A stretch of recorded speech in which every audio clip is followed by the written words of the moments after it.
Baik, bismillahirrahmanirrahim. Bihamdillahi wassalatu wassalamu ala rasulillah. Wa la hawla wa la quwwata illa billah. Wa ba'du. Qala Allah azza wa jalla fi muhkami tanzilihi ba'da a'udzu billahi minasy syaithanir rajim. Ya ayyuhalladzina amanu taqullaha haqqa tuqatih wa la tamutunna illa wa antum muslimun. Fa inna asdaqal hadithi kitabullah wa khairal huda huda Muhammadin sallallahu alaihi wasallam wa syarrul umuri muhdatsatuha wa kullu muhdatsatin bid'ah wa kullu bid'atin dhalalah wa kullu dhalalatin finnar. Fatafidin azani Allah, kita lanjutkan kembali kajian kita masih membahas kitab Al-Wajiz fi Fiqh Sunnati wal Kitabil Aziz karya Abdul Azim Ibnu Al-Badawi hafizahullah ta'ala. Kita sudah masuki pernyataan beliau hafizahullah ta'ala, salat al-duha, salatul awwabi. Qala mu'allif hafizahullah ta'ala, salatul duha. Kita akan bahas tentang salat sunnah duha atau dikenal dengan salatul awwabi. Masyru'iyyatuha, pensyariatan salat duha berdasarkan riwayat An Abi Hurairah qala, dari Abi Hurairah radhiyallahu an, dia berkata, Awsani khalili bi thalathin bi siyami thalathati ayyamin fi kulli syahrin wa raq'atay ad-duha wa an utira qabla an anam.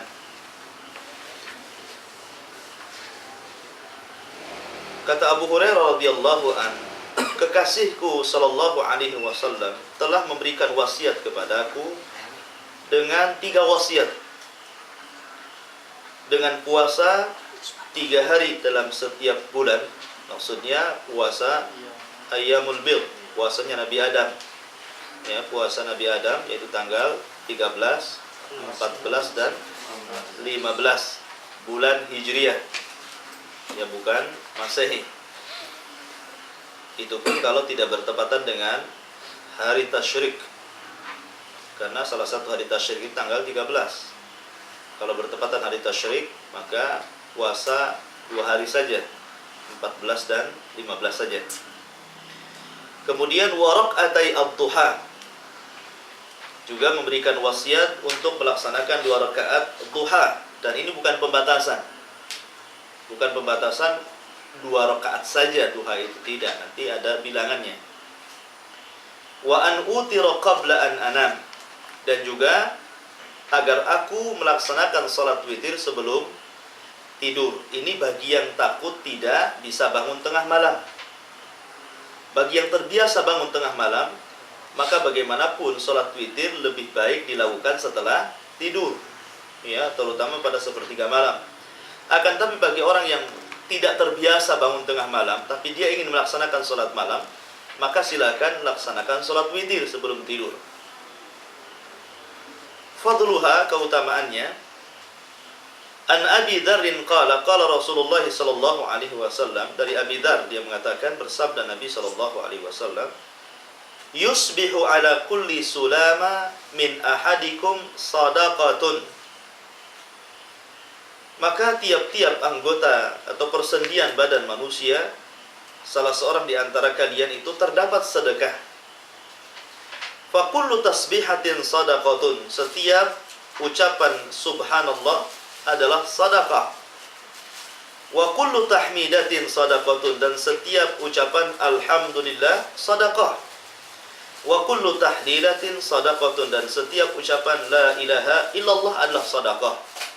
Wa kullu takbiratin sadaqatun, dan setiap ucapan Allahu Akbar adalah sadaqah. Wa amrun bil ma'rufi sadaqatun, menyuruh manusia kepada kebaikan juga sedekah. Wa nahyun 'anil munkari sadaqatun, mencegah manusia dari kemungkaran juga sedekah. Wa yujzi'u min dzalik, ini keutamaannya di sini. Wa yujzi'u min dzalik raq'atani yarka'uhuma minad duha. Lah amalan yang disebutkan tadi, ya, itu cukup seseorang itu melaksanakan 2 rakaat sholat duha itu sudah mengimbangi amalan yang tadi disebutkan. Ini keutamaannya di sini. Ya, setelah Nabi SAW menyebutkan bahwa setiap anggota badan manusia itu ada sedekahnya, kemudian setiap tasbih, tahmid, tahlil, takbir sedekah, kemudian menyuruh manusia kepada kebaikan, mencegah manusia kepada dari keburukan, itu sedekah. Lah, itu semua, kalau Anda tidak melaksanakan ini semua, kemudian melaksanakan 2 rakaat fajar, itu sudah mencukupi itu semua. Ya, sudah sebanding pahalanya dengan yang disebutkan di atas tadi. Adapun di sana ada hadis yang mengatakan, barang siapa yang duduk setelah salat subuh dan ia tidak berpaling dari masjid, kemudian sampai waktu duha dia 2 rakaat, salat 2 rakaat duha dan tidak mengatakan kecuali yang baik, kecuali Allah ampuni dosa-dosanya dan kesalahannya walaupun sebanyak buih yang di lautan. Hadis ini dikeluarkan Abu Dawud. Hadis ini dhaif. Hadis ini dhaif dan itu banyak sekali dibawakan oleh para penceramah ketika berbicara tentang keutamaan salat duha. Jadi salat duha itu bisa mengampuni kesalahan walaupun sebanyak buih yang ada di lautan.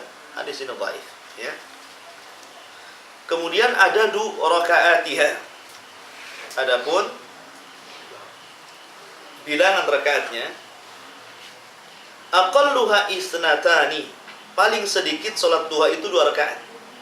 5 sabaqa minal ahadits, berdasarkan hadis yang sudah lewat. Wa aktsaruha 80, paling banyak 8 rakaat.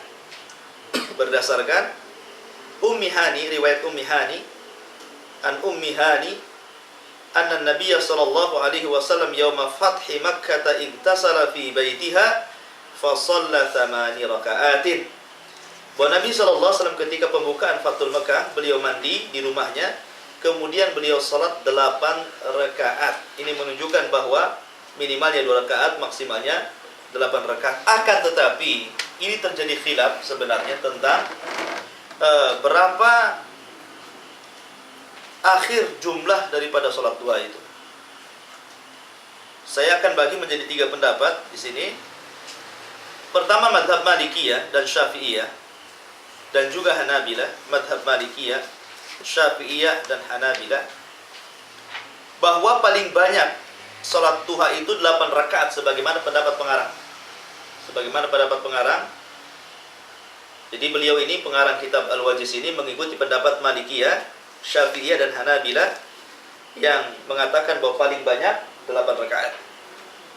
Kemudian pendapat yang kedua, ini pendapat Hanafiyah. Pendapat Hanafiyah dan satu riwayat daripada pendapat Imam Ahmad mengatakan paling banyak salat duha itu 12 rakaat. 12 rakaat berdasarkan riwayat man sallat duha sintai asyrata rak'atan banallahu lahu qasran fil jannah. Barang siapa yang salat duha 12 rakaat, maka Allah akan membangunkan istana baginya di surga. Akan tapi hadis ini dhaif, ikhwan. Hadis ini dhaif. Kemudian pendapat yang ketiga, pendapat sekelompok dari ulama salaf, ya, sekelompok dari ulama salaf, bahwa salat duha itu la hadda li adadi rakaatiha, tidak ada batasan berapa rakaatnya. Yang penting 2 rakaat, 2 rakaat. Ya, mau 8, mau 12, mau 14, terserah. Yang penting 2 rakaat, 2 rakaat begitu. Tidak ada batasan. Dan ini berdasarkan beberapa dalil. Satu, hadis Mu'adzah. Dia mengatakan bahwa aku pernah bertanya kepada Aisyah radhiyallahu anha, "Akana Nabi sallallahu alaihi wasallam yusalli duha?" Apakah Nabi sallallahu alaihi wasallam pernah melaksanakan duha? Maka Aisyah menjawab, "Ya, 4 rakaat wa yazidu masyaallah." Kata Aisyah radhiyallahu anha, "Ya, Nabi pernah salat duha 4 rakaat dan Nabi menambah sesuai dengan kehendak Allah." Ya, sesuai dengan kehendak Allah. Hadis ini sahih karena dikeluarkan Imam Muslim. Kalimat wa yazidu masyaallah dan Nabi menambah rakaatnya sesuai dengan kehendak Allah di sini, ini menunjukkan tidak ada batasan berapa-berapanya kan? Ya, yang penting menambah atas kehendak Allah. Ya, kalau berkehendak mungkin 10, 12, 14, 20 kan begitu. Ya, hadis ini menunjukkan umum. Ini hadis yang pertama. Hadis yang kedua, ya, bahwa tentang annal iktisar ala 8 raka'atin fi hadits Ummi Hani yaruddu alaihi amran. Al-awwal anna minal ulama'i man qala annaha salatu fathin wa laysat duha. Wal akhar anna hadha al-iktisar ala 8 la yastalzim adada mashru'iyyati ziyadati 'alayha li'anna hadhihi qadiyatu 'ainin. Bahwa bantahan kepada hadis Ummu Hani yang dijadikan dalil oleh pengarang bahwa Nabi SAW ketika membuka kota Mekah, beliau mandi besar di rumahnya, kemudian sholat 8 rakaat. Ini bisa dibantah dari dua jalan. Pertama, ulama masih berbeda pendapat, apakah Nabi ketika itu melaksanakan sholat duha atau melaksanakan sholat karena bersyukur karena kemenangan. Kan Nabi baru saja memerdekakan kota Mekah nih, kemudian Rasul langsung mandi besar, kemudian sholat. Ulama ini berpendapat, Nabi ini sholat apa? Sebagian mereka mengatakan sholat kemenangan, bersyukur karena kemenangan sudah membuka kota Mekah. Ada yang mengatakan sholat duha. Jadi masih terjadi khilaf di sini. Ya. Kemudian yang kedua, kalimat bahwa Nabi SAW, okelah kita anggap ini sholat duha. Nabi SAW mengatakan 8 rakaat. Kalimat 8 rakaat bukan pembatasan. Kalimat 8 rakaat itu bukan pembatasan. Cuman di sini Ummu Hani menceritakan ketika itu yang ia lihat Rasul SAW sholat 8 rakaat. Bukan berarti Rasul hanya sebatas itu sholatnya. Dan ini pendapat yang kuat, ikhwan. Ya. Jadi pendapat yang kuat bahwa batasan sholat duha itulah hadda li'adadi rakaatiha. Tidak ada batasan. 2 rakaat masih ada waktu sholat terus. Tidak masalah. Dan ini pendapat yang kuat dari jama'atun minas salaf. Ya, dari beberapa kelompok dari ulama salaf, dibandingkan dari pendapat pengarang kitab Al-Wajiz ini yang hanya membatasi 8 rakaat. Jadi tidak ada batasannya. Kalau antum kuat, sholat terus sampai zawal. Sampai zawal itu sampai matahari tergelincir ke arah barat, masuk waktu zuhur, karena itu akhir waktu sholat duha. Adapun waktunya, nah kita bahas afdalu awqatiha, waktu sholat duha. An Zaid ibn Arqam qala, dari Zaid ibn Arqam dia mengatakan, kharajan Nabi sallallahu alaihi wasallam ala ahli Quba. Nabi sallallahu alaihi wasallam keluar menuju ahli Quba. Quba itu daerah pertama singgahnya hijrah Nabi dari Mekah ke Madinah. Jadi dari Mekah ke Madinah pertama kali yang menyambut Nabi itu orang-orang Quba. Makanya ketika Nabi sampai di Quba, Nabi membuat masjid pertama di Madinah yang sekarang dikenal dengan Masjid Quba. Masih ada masjidnya. Disinilah terjadi pengalihan kiblat ke Baitul Maqdis, dari Baitul Maqdis ke Baitul Al-Haram.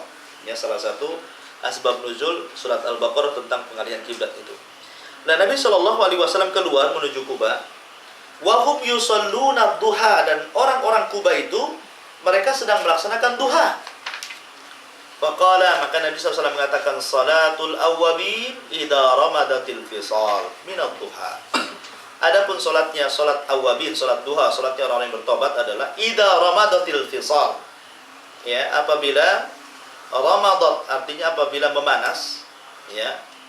Apabila memanas, jadi ketika matahari itu sudah panas begitu ya, sudah terasa gitu menyengat ya.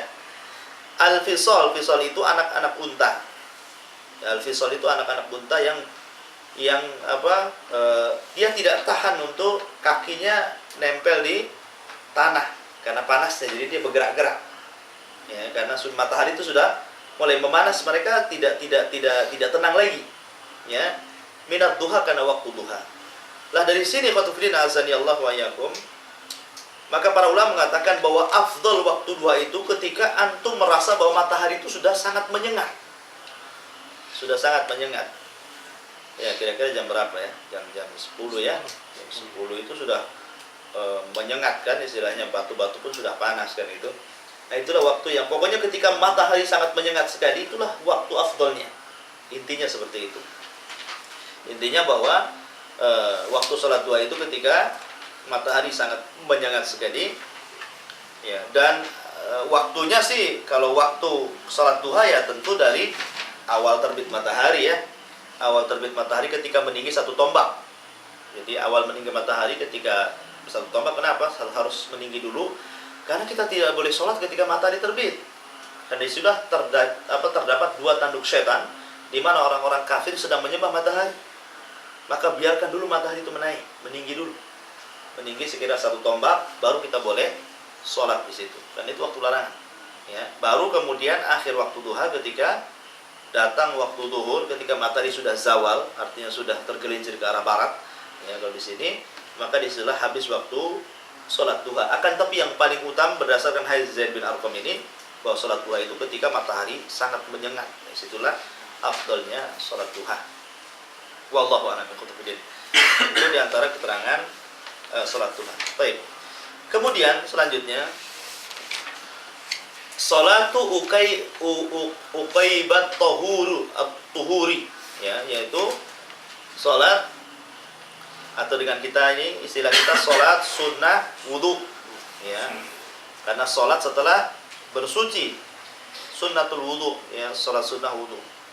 Ini berdasarkan riwayat An Abi Hurairah anna Nabiy sallallahu alaihi wasallam qala, dari Abu Hurairah bahwa Nabi SAW mengatakan li Bilal, kepada Bilal, inda salati subhi, ketika salat subuh, ya Bilal, akhbirni bi arja amalin amiltahu fil Islam. Wahai Bilal, ceritakan kepadaku, kata Rasul, ya, dengan amalan yang paling kau cintai dalam Islam.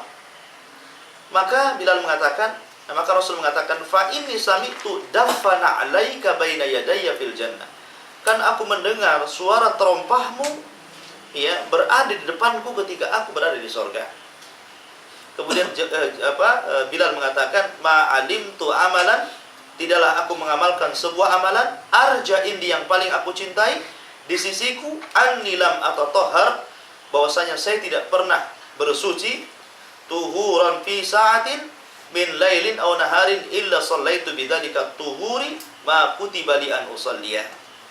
Kata beliau, tidak ada satupun amalan yang lebih aku cintai daripada aku tidaklah bersuci satu saat pun, baik di malam hari atau di siang hari, kecuali aku sholat dengannya, sholat sunnah wudu, sebagaimana yang telah dicatat kepadaku untuk aku melaksanakannya, untuk aku melaksanakan sholat. Artinya di sini bahwa Bilal itu tidak pernah lepas dari wudu, ya kawan. Bilal itu tidak pernah lepas dari wudu. Kalau sudah wudu, dia langsung batal wudu lagi. Ya, setiap batal wudu lagi, dia tidak pernah meninggalkan sholat sunnah wudu. Dan sholat sunnah wudu itu, ya kawan, ketika bekas wudu antum belum kering. Kalau sudah kering, sudah tidak ada lagi. Ya, jadi batasannya itu ketika antum wudu itu masih ada gitu ininya, basah-basahnya itu masih kelihatan. Disitulah sholat sunnah wudu. Kalau sudah nggak ada, sudah kering, wudunya di rumah antum kemudian sudah kering, nggak bisa. Sudah nggak ada sholat sunnah wudu lagi, ya. Jadi sholat sunnah wudu itu ketika masih ada bekas-bekas wudunya, nah, baru dikatakan dia sholat sunnah wudu. Ini keutamaan berwudu, ikhwatiddin azani Allah wa iyyakum. Baik, ya. Jadi adapun kurang lebih saja sholat sunnah wudu dengan sholat taubat itu kurang lebih, ya, kurang lebih. Cuman kalau sholat taubat itu yakni sholat 2 rakaat, sama apabila seseorang melakukan dosa kemudian dia langsung berwudu, kemudian sholat 2 rakaat dan langsung mengucapkan istighfar, ya.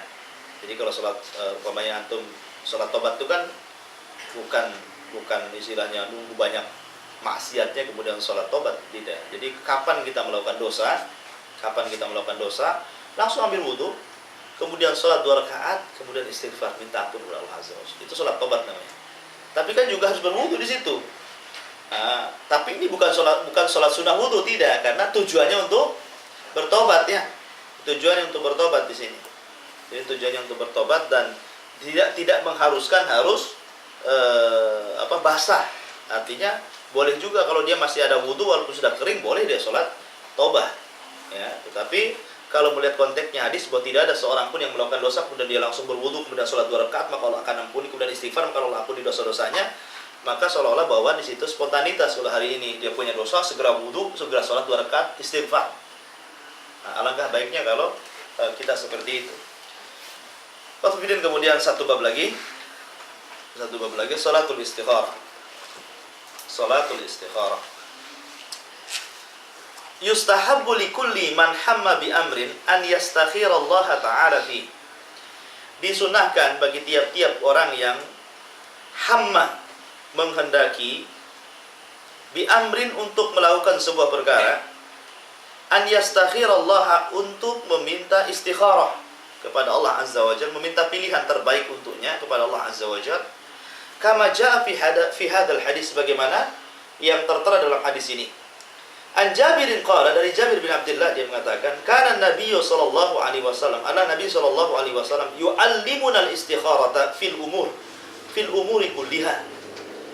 Wa Nabi sallallahu alaihi wasallam mengajarkan kita tentang istikharah ini pada setiap perkaranya, seperti kasurati minal Qur'an, seperti Rasul mengajarkan satu surat dari Al-Quran, menunjukkan bagaimana pentingnya masalah ini, Pak. Nabi SAW mengajarkan para sahabat tentang doa istikharah ini, salat istikharah dan doa istikharah ini, seperti Rasul mengajarkan satu surat dalam Al-Quran. Menunjukkan pentingnya, karena manusia kan setiap hari ada keinginan. Dan ini menunjukkan bahwa istikharah itu fil umuri kulliha, pada setiap perkara. Konotasinya kalau sudah istikharah itu pokoknya kok cari jodoh baru istikharah. Tidak. Istikharah ini pada setiap perkara dalam hadis ini. Bukan cari jodoh saja. Atau ketika antum dapat dua pilihan, ya yang satu cantik rupanya tapi bodoh, yang satu ya jelek rupanya tapi cerdas, istikharah. Ya. Bukan hanya ini saja. Termasuk juga ketika antum ada pergi, ini saya mau pulang ke Bandung ini, saya kira-kira bagus enggak ya? Istikharah, enggak apa-apa. Ya, saya harus meninggalkan pekerjaan saya harus meninggalkan ini. Atau saya mau bisnis ini, menanamkan modal nih. Kira-kira bagus enggak ya? Jadi istikharah itu pada perkara mubah, ikhwan. Pada perkara mubah, bukan pada perkara sunnah atau wajib. Kalau antum mau ngaji, istikharah, berangkat enggak? Bisa tuh. Ya, ini perkara istikharah itu bukan perkara mustahab atau perkara wajib ya. Jadi ini perkara mubah. Istikharah itu dalam bab perkara mubah saja. Makanya nanti ada rinciannya. Kita akan baca hadisnya dulu. Jadi karena Nabi sallallahu alaihi wasallam yu'allimuna al-istikharata fil umuri kulliha kasurati minal Qur'an. Adalah Nabi sallallahu alaihi wasallam mengajarkan kita doa istikharah ini pada setiap urusannya seperti mengajarkan satu surat dalam Al-Qur'an. Kemudian Nabi mengatakan, "Idza hamma ahadukum bil amri." Apabila seseorang punya keinginan untuk melakukan sebuah perkara, falyarka rak'ataini, maka rukulah 2 rakaat, maksudnya salatlah 2 rakaat, min ghairil fariidhah. Ya, bukan dimaksudkan melaksanakan kewajiban. Artinya sunnah istikharah ini. Tsumma yaqulu, kemudian selepas salat berdoalah kepada Allah Azza wa Jalla, Allahumma inni astakhiruka bi'ilmika. Ya Allah, sesungguhnya aku mencari pilihan yang terbaik kepadamu sesuai dengan pengetahuanmu. Wa astaqdiruka biqudratika, dan aku meminta kekuatan kepadamu sesuai dengan kekuatanmu. Wa as'aluka min fadlikal 'azim, dan saya meminta kepadamu dari karuniamu yang besar. Fa innaka taqdir wa la aqdir, karena engkau berkuasa dan saya tidak berkuasa. Wa ta'lamu wa la a'lam, engkau maha tahu dan saya tidak tahu. Wa anta 'allamul ghuyub, dan engkau zat yang maha mengetahui yang gaib. Allahumma in kunta ta'lam anna hadzal amra khairun li fi dini wa ma'ashi wa aqibati amri. Ya Allah, jika engkau mengetahui bahwa urusan yang akan aku lalui ini adalah baik bagiku, baik dalam urusan agamaku, baik dalam urusan duniaku, baik dalam urusan kesudahan umurku, ya, faqdurhu li, maka dekatkan urusan itu kepadaku. Dekatkan urusan itu kepadaku.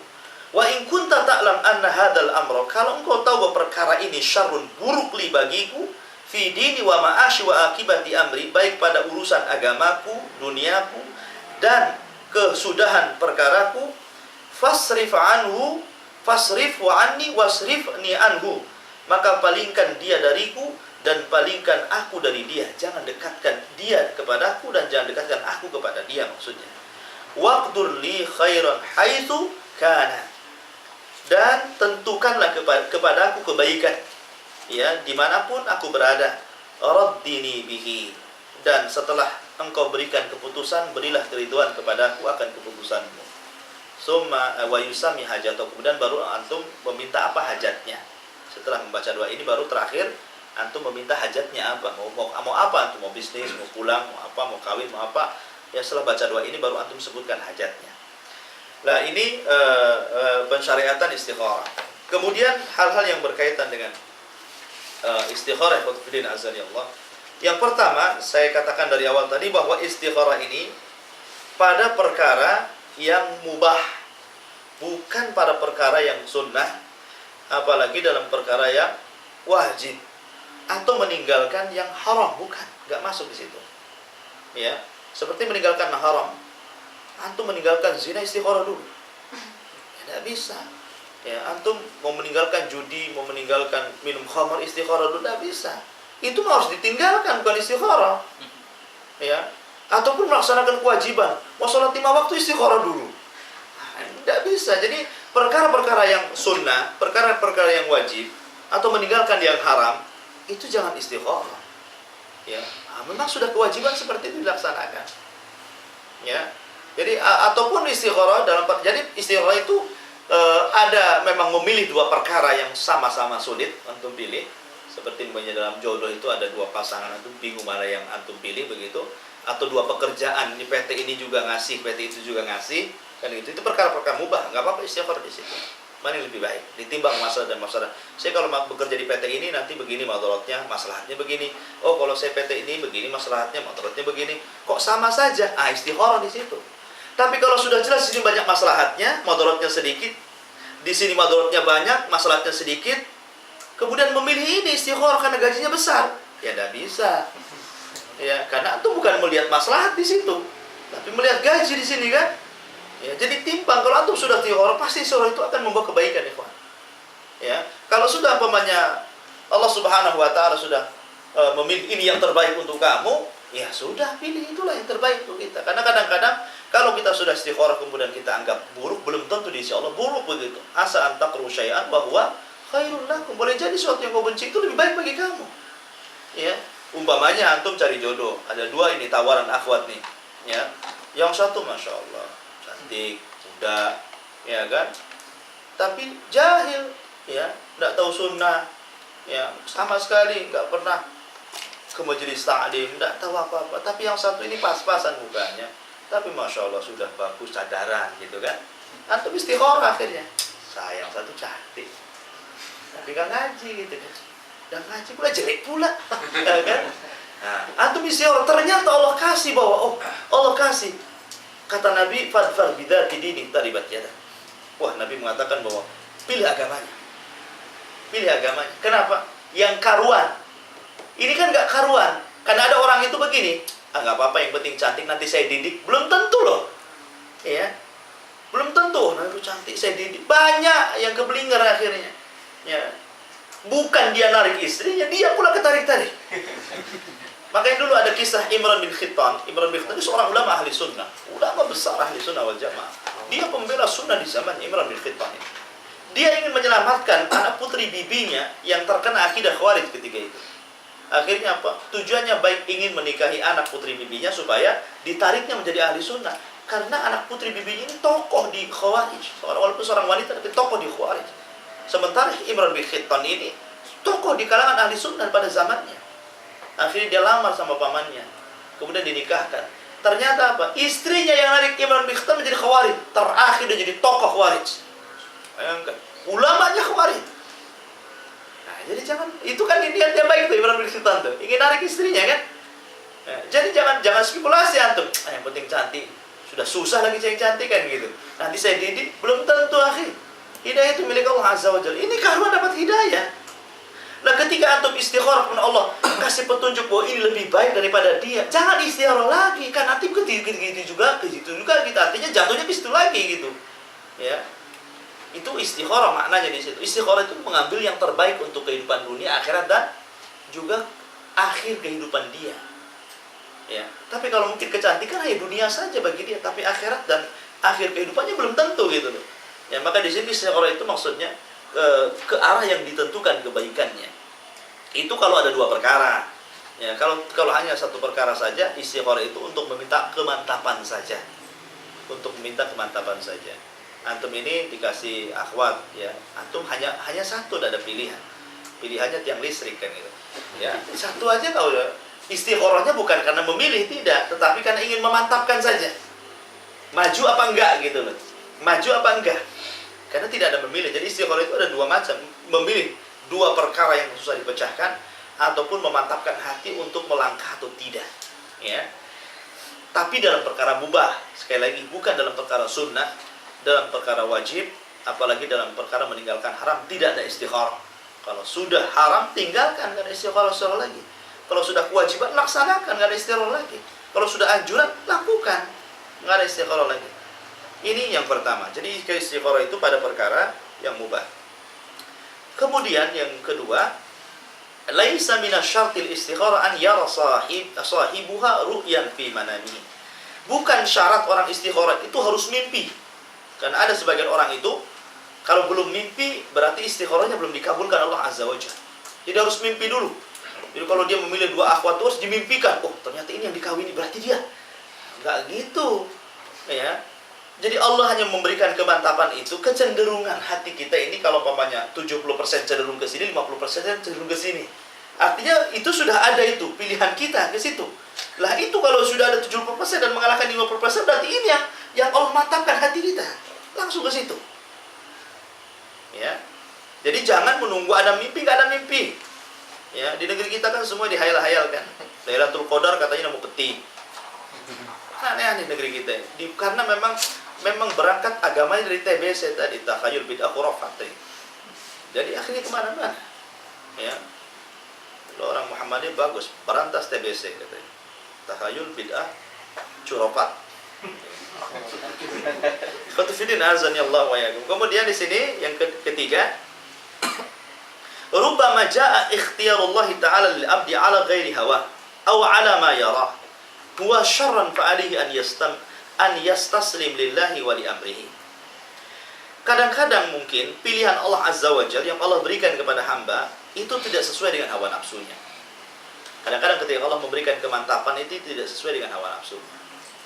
Karena ikhwatufiddin, walaupun kadang-kadang perkara-perkara mubah, tapi ketika istikharah itu kita meminta kemantapan, artinya ikhwan jangan sembarangan juga. Karena perkara istikharah itu kan menentukan perkara. Ana pernah dulu punya kawan di Hidayatullah, ya di Yaman itu, namanya siapa dulu ya? Orang lapangan tembak sana daerah mana Hidayatullah itu di Kalimantan ya, pusatnya kan? Balikpapan ya? Iya. Jadi dia cerita kebiasaan yang dia cerita, Allah alam ya, saya belum tahu bagaimana sistem Hidayatullah, cuman dia bercerita bahwa kalau di Hidayatullah itu kalau cari jodoh itu biasanya tidak boleh nador, tidak boleh lihat muka calonnya. Jadi cukup kriterianya seperti apa, kamu ingin cari istri seperti apa, kriterianya ini 1, 2, 3, 4, 5. Nanti akhwatnya juga begitu, kamu ingin cari suami kriteria apa? Nanti dicocokkan kriterianya, udah cocok, langsung kawin. Ketemu mukanya itu ketika malam pertama. Jadi nggak ada nador, nggak ada apa. Jadi suatu ketika ada kader Hidayatullah gitu yang ingin, pokoknya dia kriterianya, masya Allah bagus kan. Saya ingin mencari akhwat yang hafal Quran. Ketika ditanya, cukup hafal Quran, yang penting hafal Quran. Bagaimana muka? Muka saya tidak peduli. Yang penting hafal Quran. Akhirnya dicarikan hafal Quran, betul. Dicarikan yang hafal Quran. Sudah cocok, nikah. Ya. Pada malam pertama, jadi istrinya sudah nunggu di kamar, suaminya belum masuk. Udah. Pas masuk, suaminya menjerit. Langsung keluar lagi. Tidak mau masuk. Ya, don langsung. Ya.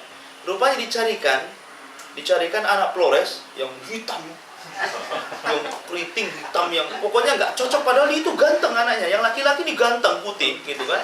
Sementara ini yang akhwatnya ini nggak level lah. Kalau secara ini mungkin secara status mungkin kurang pas gitu ya. Kita tidak menghina suku, tidak, tapi di situ sampai akhirnya kaget gitu.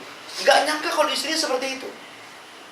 Jadi dia nggak mau. Hari itu minta talak, bayangkan.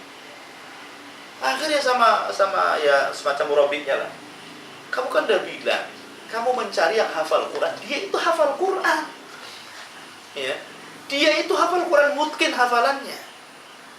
Ya, akhirnya dia nggak mau lagi. Akhirnya dikeluarkan dari markas, ceritanya gitu. Nah ini kan istilahnya ini pelajaran ya, kisah-kisah ini pelajaran yang kemudian bahwa dalam hal apapun jangan tergesa-gesa. Makanya itu perlunya istikharah di sini. Jangan tergesa-gesa. Yang penting ini, yang penting ini, yang penting ini. Ya karena saya juga punya pengalaman. Ada akhwat dari Bali Kerimun itu nelpon sama almarhumah istri Ana dulu kan.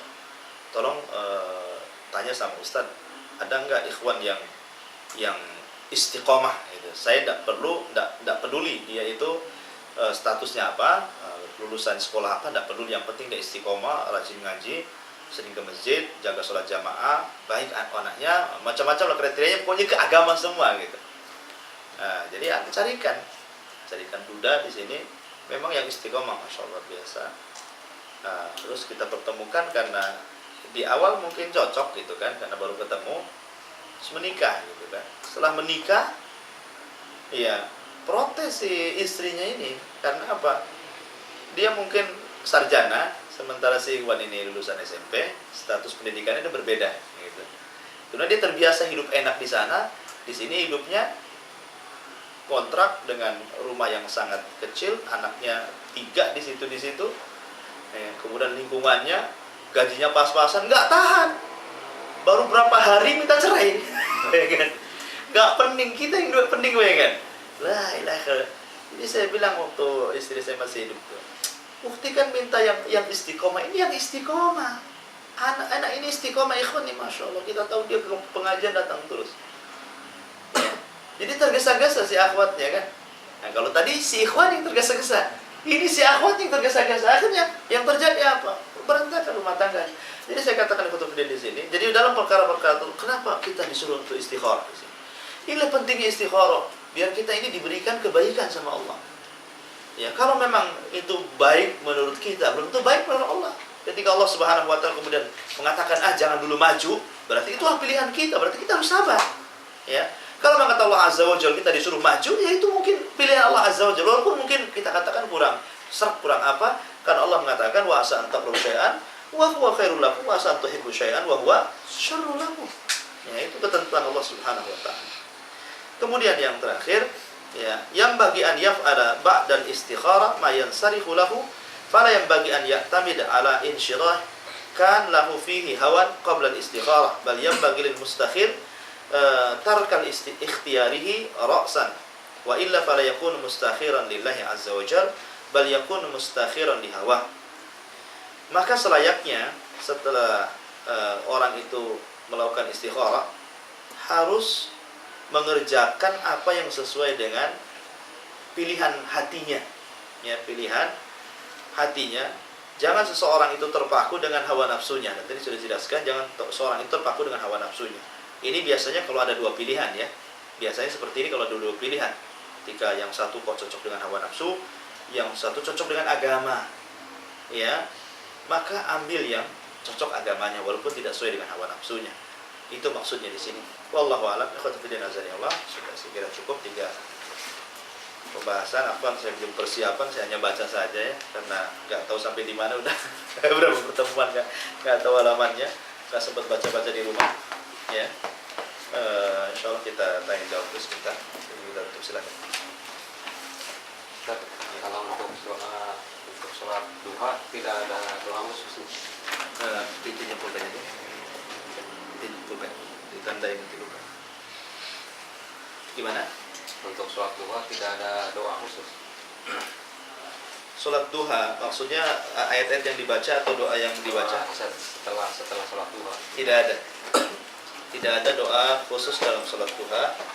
Sholat duha layaknya kayak sholat malam biasa ya, artinya sholat 2 rakaat.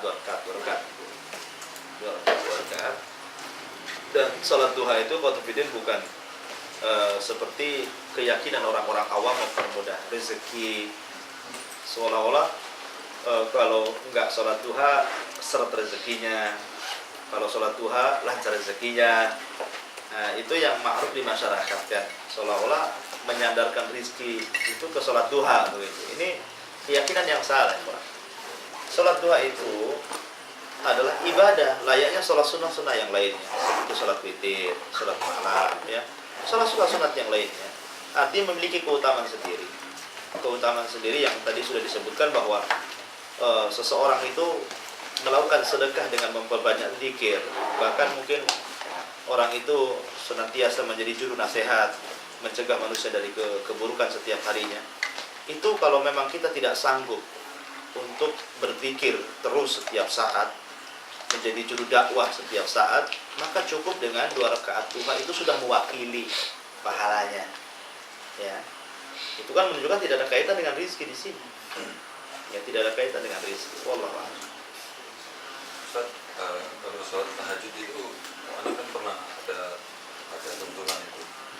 Setelah sholat tahajud, terus sujud lagi, di luar sholat maksudnya, setelah habis sholat, jangan dulu berdoa, terus sujud lagi, dan membaca doa untuk orang tua gitu itu, atau cukup langsung berdoa. Sujud apa itu?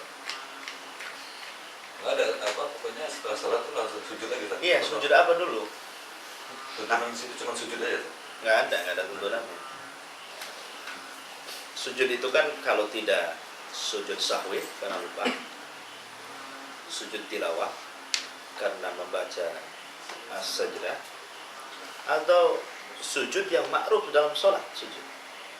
Ya, antara 3 ini, makanya saya tanya sujud apa? Masuk ke tilawah, masuk ke sahwi, atau sujud dalam sholat, bagian daripada sholat itu maksudnya. Karena tidak ada sujud yang keempat. Sujud apa lagi? Tidak ada.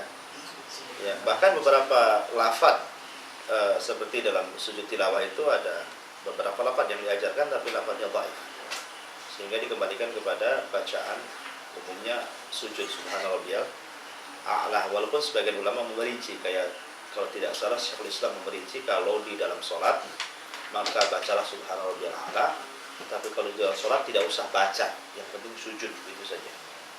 Ya, walaupun Ibnu Qudamah kalau tidak salah beliau menganjurkan tetap dibaca subhanarabbiyal a'la. Tapi terlepas daripada itu, Anda tidak tahu sujud apa di situ. Atau mungkin yang terakhir sujud syukur. Itu memang ada tuntunannya. Apabila antum mendapatkan rezeki, mendapatkan kenikmatan, apapun kenikmatannya, tidak mesti rezeki, antum diselamatkan oleh Allah dari mara bahaya, ya, antum disukseskan usahanya, langsung tersungkur sujud. Tersungkur sujud Ketika dulu. ya, Seketika itu. seketika itu tersungkur sujud. Ya, karena sujud ya tentu menghadap kiblat, ya, karena sujud adalah ibadah, ya, menghadap kiblat, dan tidak ditentukan tempatnya. Ketika mendapatkan nikmatan, mau di rumah, mau di masjid, mau di jalan raya, mau di apa, ya sujud gitu. Kalau sujud syukur Bacanya. umum subhanarabbiyal a'la, memuji Allah azza wa jalla, maksudnya Allah yang mati. Ya, Allah. Tadi disebutkan ada makna 2 tanduk setan yang masuk. Iya, 2 tanduk setan itu karena maknanya adalah Setan. tidak itu kan di dalam hadis itu qarnai syaitan. Ya, 2 tanduk setan itu kinayah bahwa orang-orang kafir itu sekarang mereka lagi menyembah matahari di situ. Lagi menyembah matahari. Jadi para penyembah matahari, mereka itu kan 2 kali nyembah. Apa 2 tanduk kan? Pertama ketika terbit, yang kedua ketika terbenam. Mereka itu nyembahnya terbit terbenam, terbit terbenam. Dan orang yang menyembah matahari sudah ada sejak zaman Nabi Ibrahim. Makanya Nabi Ibrahim pernah melihat matahari, disangkanya hadza rabbi, ini Rabbku. Ya, fala ma'afala, ketika mataharinya sudah hilang, la inni la uhibbul afilin, saya tidak suka Tuhan yang hilang. Ya, artinya di zaman Ibrahim sudah ada penyembah matahari gitu. Sampai hari ini pun ada. Kalau antum lihat orang-orang yang pakai lidi-lidi gini itu biasanya kalau pas matahari muncul tuh menyembah matahari kayaknya orang kayak gitu, saya lihat. Karena waktunya kok pas ketika terbit gitu. Jarang sekali waktu subuh, habis subuh gitu, jarang saya lihat. Atau agak siang, itu biasanya kalau udah ambil lidi-lidi gini udah pas terbit-terbitnya itu biasanya. Ya mungkin mereka lah para penyembah matahari itu. Ya, adapun kenapa disilakan tanduk syaitan, wallahu a'lam.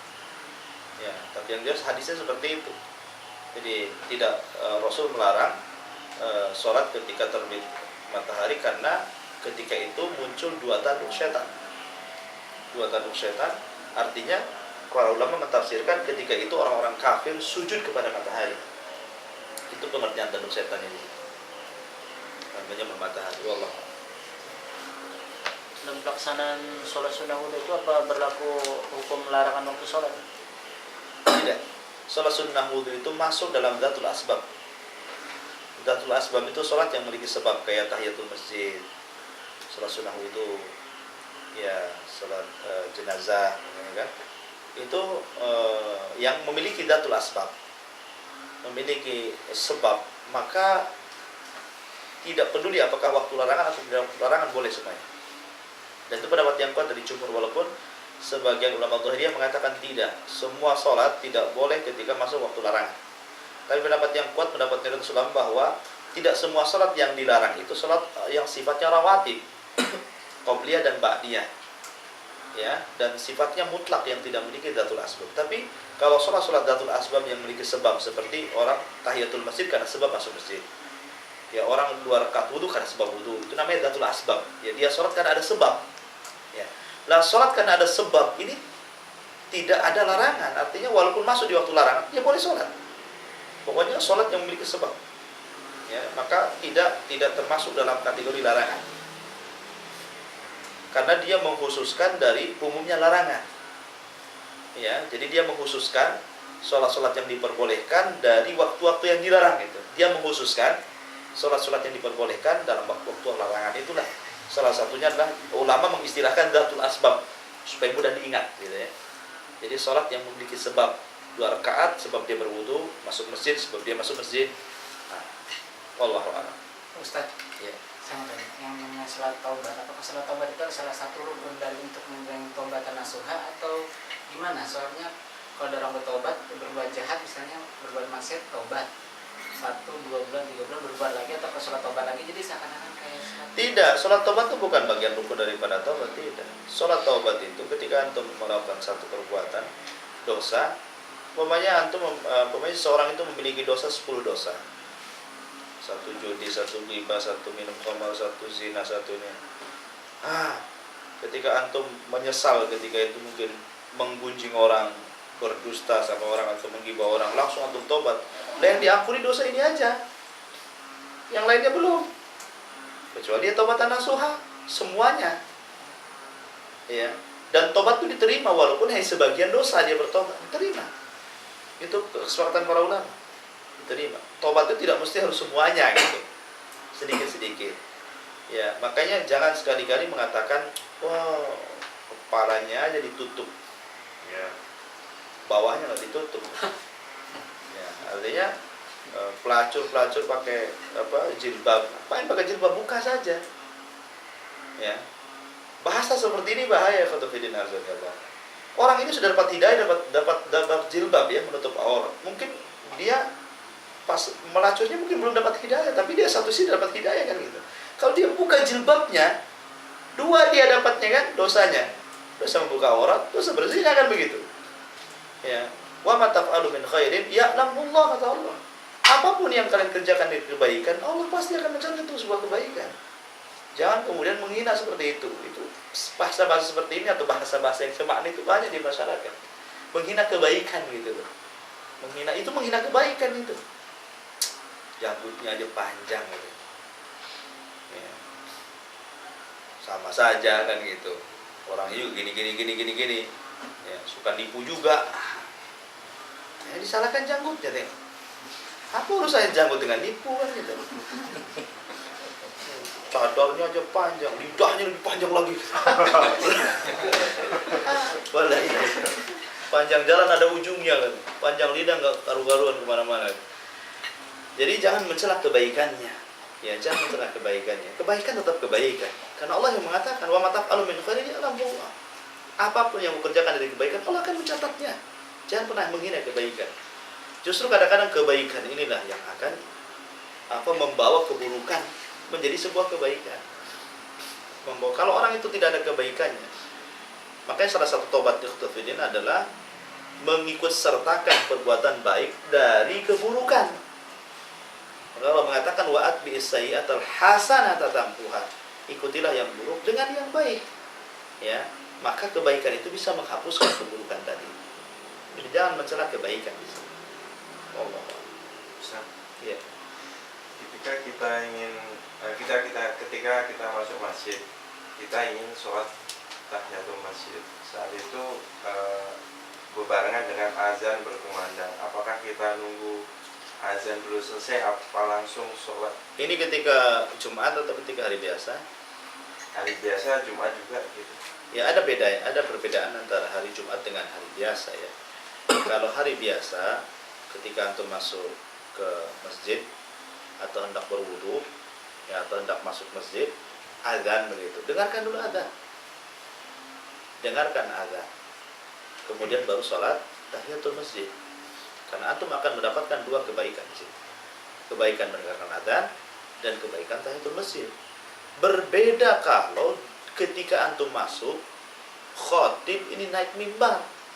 Ketika itu antum datang ke masjid, azan dikumandangkan. Kalau antum jawab azan, setelah jawab azan, otomatis kan khotib naik mimbar. Kemudian antum baru sholat sunnah. Berarti antum akan ketinggalan khutbah.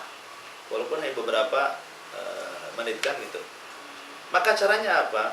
Pilih dari dua pilihan ini yang terbaik. Pilih. Saya harus mendengarkan azan, ataukah saya harus sholat tahiyatul masjid? Lihat para ulama ketika menghukumi mana yang lebih kuat tekanannya. Karena kita ingin mendapatkan kewajiban mendengarkan khutbah. Ya kan? Mendengarkan khutbah kan tidak ada keraguan lagi bahwa itu bagian daripada sholat Jumat wajib. Berarti keutamanya lebih besar daripada mendengar azan dan daripada sholat tahiyatul masjid. Sementara ketika kita datang, kita harus mengamalkan dua perkara dalam satu waktu. Kalau kita dengar azan dulu, kemudian tahiyatul masjid, otomatis kita ketinggalan khutbah. Ya. Kalau kita langsung tahiyatul masjid, ya, dan tidak mendengarkan azan, berarti kita ketinggalan keutamaan mendengarkan azan. Kan begitu. Nah, para ulama mengatakan idza ta'addada adadul masalih yuqaddamu a'la minal masalih wa idza ta'addadat adadul mafasid yurtaqabul adna minal mafasid. Apabila terjadi dua maslahat yang tidak kita harus mengerjakan keduanya, maka pilih yang paling maslahat. Sebagaimana apabila ada dua kerusakan yang tidak kita harus mengerjakannya, maka pilih yang paling rendah kerusakannya. Ya. Pilih yang paling rendah kerusakannya. Contoh sebenarnya umpamanya bid'ah dengan berbohong.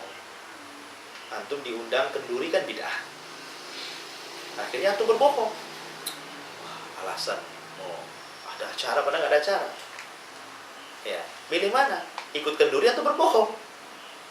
Dalam satu waktu antum harus punya alasan gitu. Ya ikut yang ketiga, nggak kenduri nggak berbohong, tapi kan nggak ada di sini. Antum kan segen gitu kan. Nah, kita dua pilihan saja di sini kan. Otomatis saya pikir lebih baik berbohong kan gitu. Berbohong saja. Karena apa? Karena dosa bid'ah lebih besar daripada berbohong. Berbohong ada kemaslahatan di sini. Ya sudah berbohong saja. Itu apabila dua kemaslahatan, dua kerusakan. Sekarang dua maslahat. Mendengarkan adzan maslahat, salat tahiyatul masjid maslahat, mendengarkan khutbah lebih maslahat lagi. Maka kata para ulama, mana yang lebih kuat tekanannya, mendengar adzan atau tahiyatul masjid? Maka kata para ulama, tahiyatul masjid lebih kuat anjurannya daripada mendengar adzan. Maka ketika antum masuk, adzan dikumandangkan, tahiyatul masjid saja. Jangan pedulikan adzan, tahiyatul masjid demi mengejar khutbah. Ya. Itu menurut para ulama. Ya. Tapi kalau nggak ada khutbah hari biasa ya dengar dua, dapat dua-duanya lah, antum dengerin dulu. Ya, atau antum ketika berhujan wudu dulu. Nah, sudah adzan dengerin nanti dulu. Setelah adzan antum wudu tahiyatul masjid, dapatlah banyak antum. Ya. Ustaz, ketika di masjid umum kan adzannya 2 kali. Yang pertama kita mendengarkan adzan dulu, nggak apa-apa. Sholat tahiyatul masjid. Ya kalau antum tahu kebiasaan bahwa ada adzan pertama dan ada adzan kedua, antum ambil ibrah dari adzan kedua di sini kan. Karena adzan pertama mereka memaksudkan untuk memanggil orang kan. Ya kan? Antum pilih adzan yang pertama. Kalau adzan kedua berarti masih ada waktu. Berarti pilih adzan pertama, udah adzan pertama baru sholat tahiyatul masjid. Iya. Jadi kita bercerita di sini adzan pertama Jumat. Karena adzan kedua itu kita tidak menganggap itu bagian adzan untuk sholat, untuk tegaknya sholat ya. Karena adzan pertama dalam sholat Jumat yang dikerjakan Utsman itu untuk memanggil orang. Karena semakin luasnya orang, maka Utsman beristihad, dia punya rumah yang tinggi di sekitar pasar. Kemudian disitulah Umar menyuruh orang untuk adzan, memberitahu bahwa waktu sholat Jumat sudah sudah sampai, maka adzanlah di pasar. Jadi kalau mengikuti sunnahnya Utsman, mesti di pasar adzannya. Ya, kalau mengikuti sunnahnya Utsman di pasar, karena Utsman itu di pasar. Adzan yang pertamanya bukan di masjid, di pasar. Memberitahu orang-orang pasar, bahwa telah masuk waktu Jumat. Setelah adzan pertama berbondong-bondong orang ke masjid. Baru kemudian adzan yang kedua, itulah adzan yang sebenarnya. Ya, ketika adzan yang kedua ini ketika khotib dan naik mimbar. Nah, itu yang kita maksud di sini adalah adzan yang kedua tadi. Ya. Allahu a'lam. Subhanallahi wa bihamdihi asyhadu an la ilaha illa anta astaghfiruka wa atubu ilaik. Assalamualaikum warahmatullahi wabarakatuh.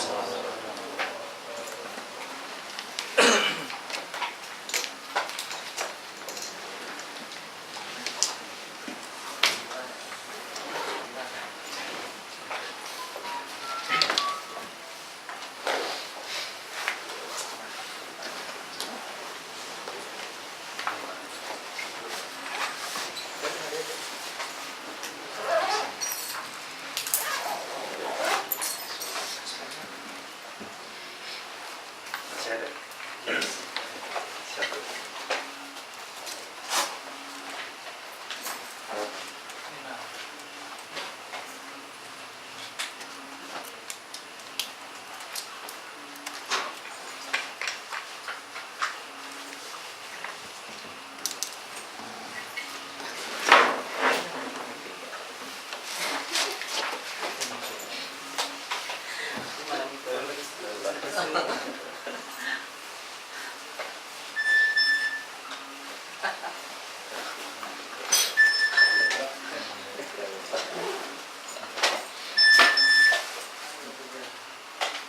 Itu namanya disuruh tangan tiga. Tangan tiga. Tangan tiga itu disuruh.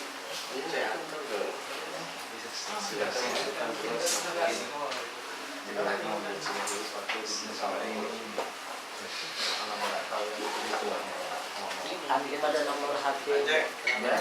yang di rumah itu. Kemana?